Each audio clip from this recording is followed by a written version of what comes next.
Greetings everybody, my name is Travis Guse. I'm the Mission Engagement Facilitator for the Central Region, the Southeastern District. And it is a joy and privilege to once again bring this latest edition of the iGo vlog to you, to empower you as everyday missionaries to connect with your neighbors in love and service in order to connect people to Jesus. Well, in this latest edition of the iGo vlog, I want to build on an idea that we explored in my last vlog as we took a look at the idea that we celebrate this time of year as we get ready for Christmas, the mystery of the Incarnation. In that, we see how Jesus, the very Word of God, took on flesh and blood and dwelt among us, whereas the message says he moved into the neighborhood. And it's this idea that God didn't love us from afar, but that very word of love that God has for all of humanity came and dwelt among us in the person and the work of Jesus. And it's what defined Jesus' ministry as well. That Jesus didn't love people from afar, but those who came to him, he loved and served. He healed them, even touching lepers. And with the tax collectors and sinners, many who thought were beyond God's reach and grace, he ate and drank with them so that they would know that the kingdom was for them as well. That defined the whole ministry of Jesus, God coming close to people, dwelling with them in a personalized way so that they would know his love. And this defines how we are to love and serve our neighbor as well. We're not supposed to love people from afar and expect them to come to us, but we are called to love and serve them as well, to love and serve those who are in our life, wherever we live, work, and play. And a mystery with that is that God works through us as his mass in order to love and serve them and bring his grace and provision as well. Well, I want to build on this idea of incarnational neighboring with the idea today, this missional principle of radical identification. It continues the theme that we hear of the mystery of Christmas from Matthew chapter 1. We hear that one of the names and titles of Jesus was Emmanuel, God with us.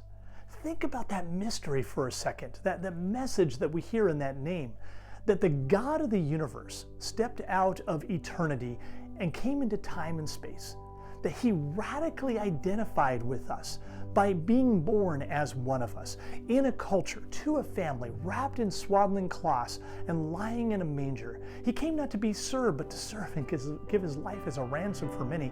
That's how much God loved us.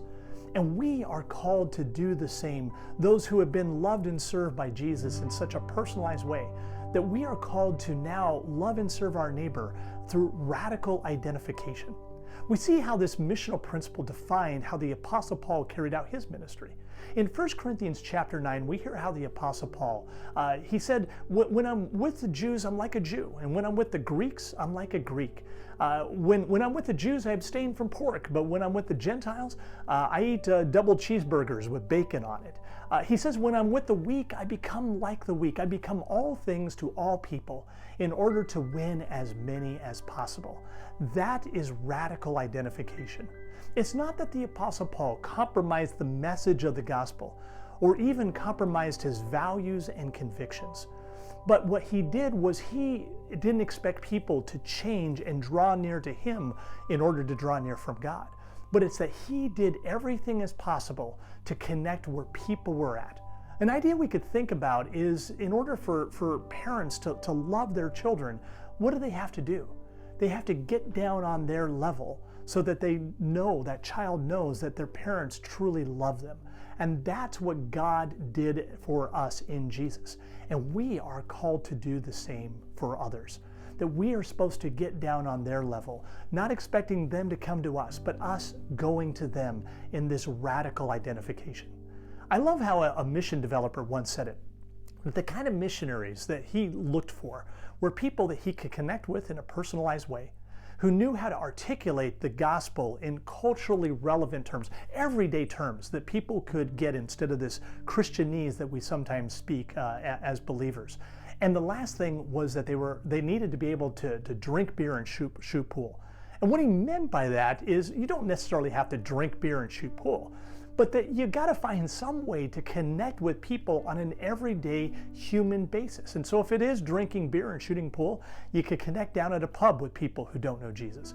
For others, it might be drinking coffee at a coffee house, or playing ultimate frisbee, or playing soccer or basketball, or cycling or running, whatever it is that you can connect with people in an everyday way, sharing life together. That's what radical identification is all about.